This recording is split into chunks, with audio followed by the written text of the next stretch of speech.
Welcome back to 7 Slow Minutes. Today we're doing a special episode because what's happening right outside our windows right now is more dramatic than any economics textbook example I could ever invent. Have you noticed lately? Every trip to the gas station feels like a small gamble. The price today is different from yesterday, sometimes up, sometimes down a little, then up again. In Vancouver, gas is sitting above $2.12 per liter. In Toronto, close to $1.90. Even in Alberta, normally the cheapest province for gas in Canada, prices are at $1.81 per liter. And it all traces back to a narrow strip of water on the other side of the planet, the Strait of Hormuz. Today, we're going to answer the question that millions of North Americans are asking right now. Why does a geopolitical event in the Middle East cause gas prices in Calgary or Toronto to rise on the very same day, before a single drop of new oil has been pumped, refined, or delivered to anyone? The answer lies in how the global oil market actually works, and it's completely different from what most people assume. Disclaimer: 7 Slow Minutes is an educational podcast sharing economic knowledge. Nothing here constitutes personal financial advice. For major financial decisions, please consult a qualified professional. 1. The Strait of Hormuz, the world's most critical bottleneck. First, let's understand why Hormuz matters so much. The Strait of Hormuz is a narrow body of water between Iran and Oman, at its narrowest point, just about 33 kilometers wide. Every day, before the current crisis, hundreds of oil tankers pass through it, carrying roughly 20% of the world's seaborne crude oil and nearly 20% of its liquefied natural gas.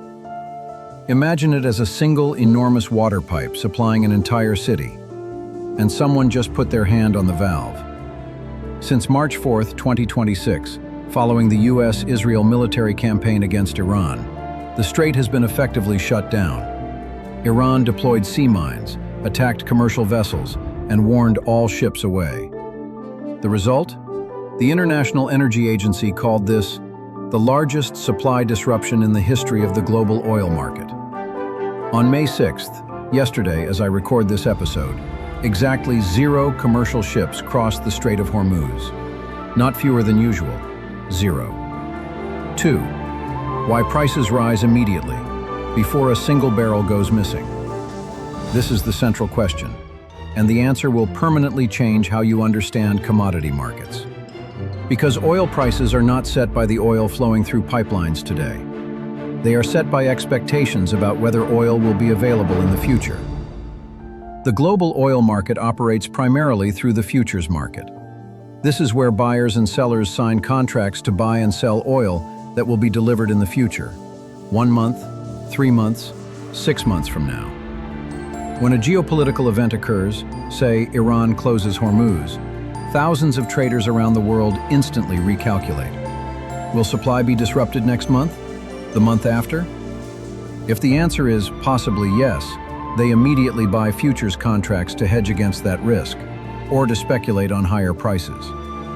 When more people are buying than selling, futures contract prices rise. And futures prices are precisely what refineries, airlines, and ultimately gas stations use to set their prices. This mechanism plays out in minutes, not weeks. No need to wait for tankers to be physically blocked. No need to wait for reserves to run dry. The moment expectations shift, prices shift immediately. 3. From oil well to gas pump, a journey longer than you think. To understand why pump prices are complicated, let's follow what actually happens to a barrel of oil. Step 1. Extraction. Crude oil is pumped from wells in Saudi Arabia, Canada, the US, or elsewhere. Canada is the world's 4th largest oil producer, but most Canadian crude is exported to the US for refining. Step 2. Transportation. Crude reaches refineries by pipeline or tanker. This is where Hormuz becomes a choke point, not just for Middle Eastern oil, but because global supply disruptions force refineries to source from more expensive alternatives. Step 3. Refining. Refineries convert crude oil into gasoline, diesel, and other products.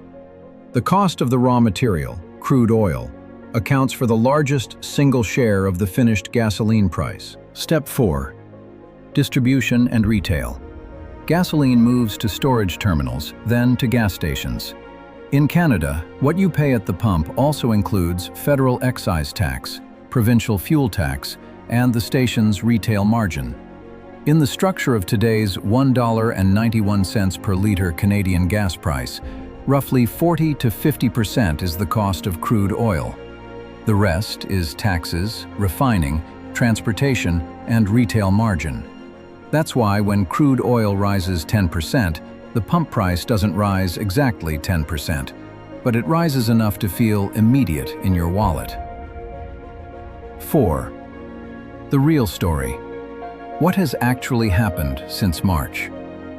Let's trace exactly what happened, because this is the most vivid real-time economics lesson in decades. On February 28, 2026, the US and Israel launched military operations against Iran. Within hours, Brent crude, the international oil benchmark, surged 10 to 13%, not because oil was already scarce, but because markets expected it to become scarce. On March 4th, Iran declared the Strait of Hormuz closed. Prices continued climbing. By early April, Brent had crossed $120 per barrel, the highest since 2022. On April 30th, Brent briefly touched $126, then pulled back when peace negotiation reports leaked. On May 6th, yesterday, oil prices plunged nearly 15% in a single day after reports that the US was nearing a deal with Iran. Then, Trump stated it was too soon to sign anything, and prices climbed back up. This is not oil prices reflecting physical supply and demand. This is oil prices reflecting every headline, every statement, every rumor about what might happen to future supply. 5. Why Canada and the US are affected, even though they don't use Hormuz oil. This is what puzzles most Canadians and Americans. We have our own oil. Why are our gas prices affected? The answer lies in a fundamental principle. Oil is a global commodity with a global price. Canadian and American crude, even though it never passes through Hormuz, is still sold at international market prices. When Brent rises, producers in Alberta and Texas sell their oil at higher prices too, because why would they sell cheaper when the market is willing to pay more? In other words, the Hormuz crisis is an unexpected financial windfall for the North American oil and gas industry, while simultaneously being a direct financial burden on consumers at the pump. This is the same asymmetry we discussed in our inflation episode. Those who hold energy-related assets benefit.